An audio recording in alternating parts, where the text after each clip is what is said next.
Much like after every WrestleMania, there is a lot to unpack. I'm Chris Wolvie, the wrestling blog who always tells it like it is. When the hell did I get that?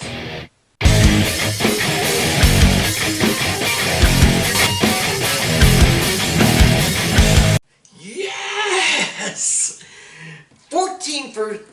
14-7 for the weekend, 4-3 for Stand and Deliver, but 10-4 for WrestleMania. I think that's the best WrestleMania prediction record I've ever had. But enough bragging. There's a lot to get through about the weekend and the week. So here we go!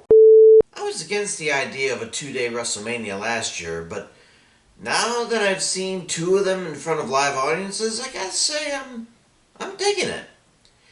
Because the matches are made as much about quality as quantity. Saturday's matches were awesome. Sunday's less awesome, but still good on average. And I gotta say that the Sami Zayn-Johnny Knoxville match was entertaining, to say the least.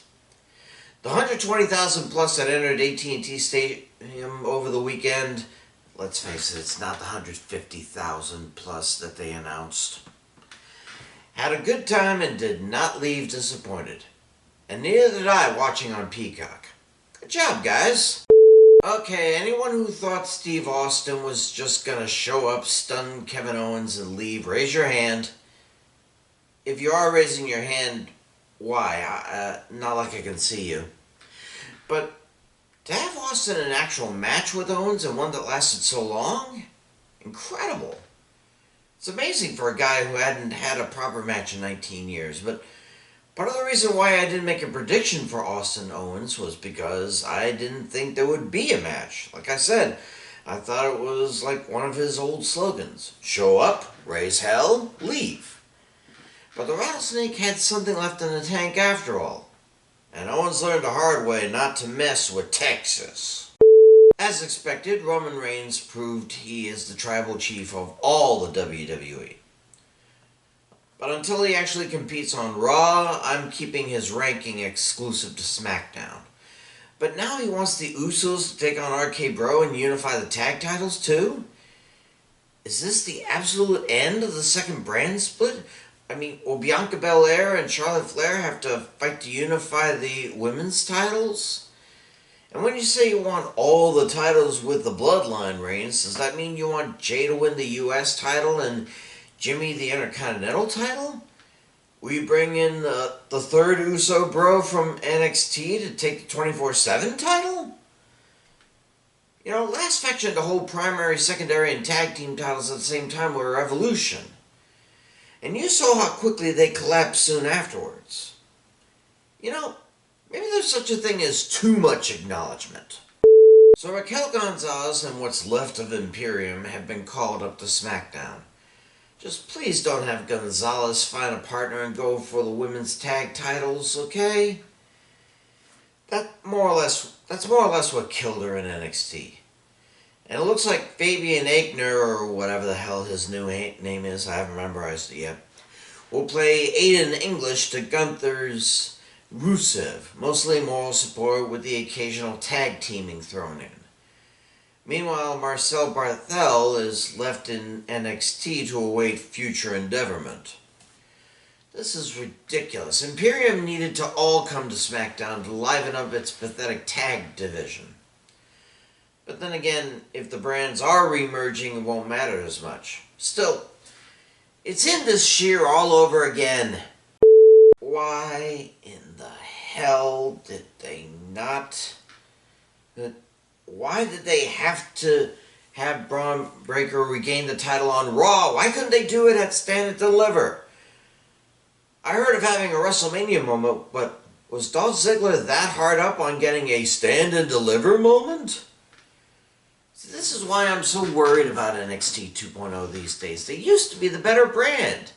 Even better than Raw or SmackDown, but they've been slip-sliding away ever since the rebranding to 2.0. Vince and Jay McMahon must be looking down from heaven and asking, why the hell are you associating my Capital Wrestling with this garbage? Let's hope Breakker stays in NXT, gets the polish he needs to make the main roster by SummerSlam. Don't rush him, fellas. It took his father and uncle some time to get used to a WWE ring. Ezekiel, huh? Wasn't that Big E's name before he joined the New Day? Look, I get it. Long ago, Elias literally burned his angle up and stepped away for a while. But this was the best they could come up with, him portraying his own brother? I mean, don't get me wrong, the Elias angle was getting a bit old, but certainly they could have done something else. I don't know, make him a country western fan. Give him a Eugene-style glasses. Have him do a faux European accent. Anything. I just don't know what to make of this. I mean, who wants to walk with Ezekiel behind him? A good 10 or 20 feet so no one sees you are walking with him. Finally, I heard about the breakup of MSK because of the allegations against Nash Carter. Lord knows what'll happen to the NXT tag titles or Wes Lee now. But here's something to ponder. The person making the abuse allegations is Carter's ex-wife, former NXT superstar Abby Lath, who later became known as Kimber Lee on Impact Wrestling. Look, I know it sounds like I'm in conspiracy theory territory here, but you start to think that Mickie James entered the Royal Rumble was just a cover-up for Mickie spying on WWE to find ways to hurt them? You know that MSK used to be on Impact before, right? Almost like Kimber Lee, whose abuse allegations may be true, but we'll have to see in court. It almost sounds like she did this to lure Carter and Lee back to Impact. Back to Impact.